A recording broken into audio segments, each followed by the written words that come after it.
painfully obvious.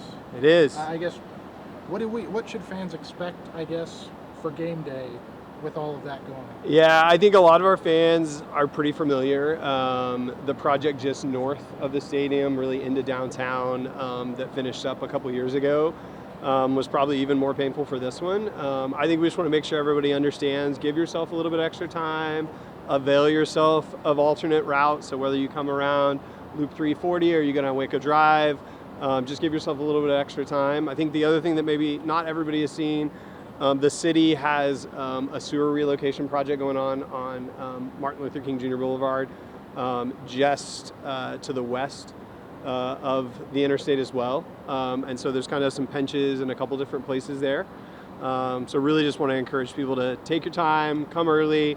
Our fan experience team has some awesome stuff going on in tailgating, at the alumni tailgate, all around the stadium. And so come take part in some of those early events, but give yourself some time to get here because especially for the Auburn game, Friday is historically a busy time on the interstate. Is the university or football or athletics working with Texas or TxDOT at all to make things a little easier? Yeah, we engage with them all the time. We've modified our traffic control plan that we coordinate with them to the specific circumstances about going through here. So if you've been around the Baylor campus and you've tried to go south on the interstate, you probably noticed the entrance ramp that's by Chick-fil-A is closed. So they're allowing us through the permitting process to control the intersections at 12th, at 17th, at 18th, to try to, especially post-game, get people out of here a little bit quicker. And so we're love the partnership we have with them. They're great partners to us. But we're on the phone with them, meeting with them weekly at this point, just to understand where they're at, where they're going, where they're going to be at later in the season as well. And so yeah, a lot of collaboration there, and they have been great partners to us. I know there's an emphasis on tailgating. Can you just talk about, why is it so important for Baylor Nation to be part of those events prior to the game? Yeah, I mean, so much of football is about the game, but so much of it is about the camaraderie, the friendships, whether you're getting to hang out with new friends or friends you went to college with or whatever. Like, it's just such a great experience and such a great, atmosphere to get to engage with.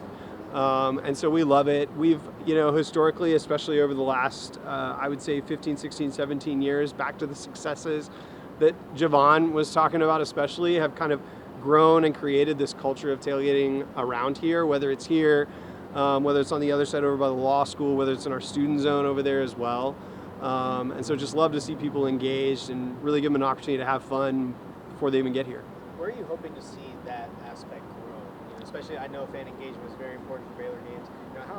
Where you kind of want to see the growth of it over the next couple of seasons? Yeah, I think it's here, it's everywhere. I think really just getting everybody a place to engage. And so we try to do that with a lot of different opportunities, a lot of different spaces.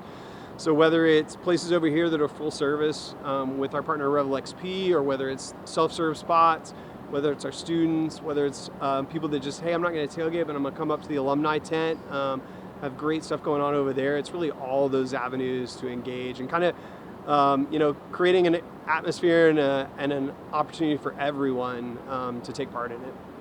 I know probably earlier the better, but do y'all, for, let's say, opening day against Auburn, right? Like, how much extra time would y'all recommend to allocate? I mean, not taking this for gospel. Yeah, I'm not taking it for gospel. It's a 7:00 game. I mean, depending on where you're coming from, it could be a little bit different everywhere.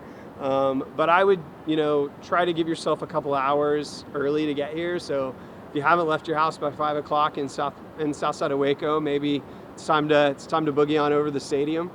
Once again, there's tons of stuff to do over here. So if you get here a little bit early, great. But that 5 o'clock rush hour, y'all have all set on I-35 at some point, I'm guessing at this point, on Friday or even just on a normal weekday. So just take into account that the normal Friday traffic, the 45,000 people that'll be heading over here to see us battle Auburn, and just give yourself a little extra time. Do you like the helmets? I love the helmets.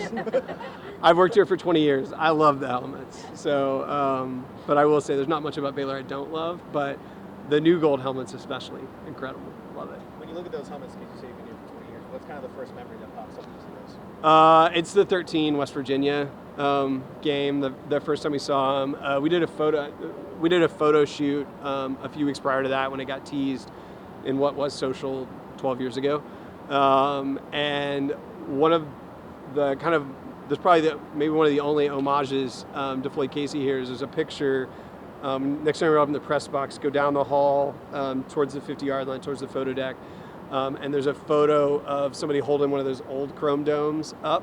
And if you look in the reflection of it, it's Floyd Casey is what's in the reflection of the helmet, because we shot that photo out on Floyd Casey on the field there. And so that's kind of my homage to Floyd Casey, and it's all about that chrome helmet and just the fun we had, especially that year.